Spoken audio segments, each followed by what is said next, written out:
Today we are in Cape May, New Jersey to film the St. Mary by the Sea retreat. We've gotten permission from the Sisters of St. Joseph to do a little filming and talk a little bit of history. So let's get started.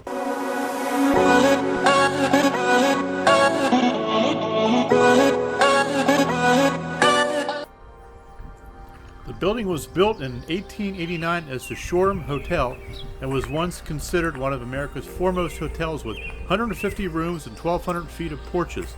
It lasted almost a decade, but the fading popularity of Cape May Point forced its closure. In 1898, it was sold and became a home for the aged and infirm. This venture also met with failure, and in 1909, the Sisters of St. Joseph, aided by Reverend Daniel I. McDermott, the pastor of St. Mary's Church in Philadelphia, purchased the entire property from the Hazard estate for $9,000. Crosses were added to the roof, and the ballroom was turned into a chapel. The sisters used it for a retreat and vacation.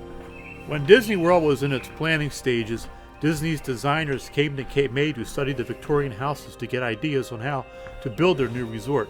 St. Mary by the Sea became some of the inspiration for the color scheme for the Grand Floridian Hotel. That's why today you see a Cape May Cafe in Disney's Beach Club Resort. A statue of Mary sits in the middle of the square, and it is said she's protecting the building as floodwaters from various storms have never encroached past her.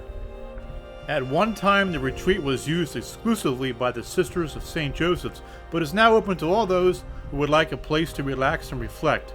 You better not wait to book some time at the retreat, though, as plans are in place to close the structure in 2021 because of the high cost of maintenance. The sisters would like to see the building torn down and the area returned to nature.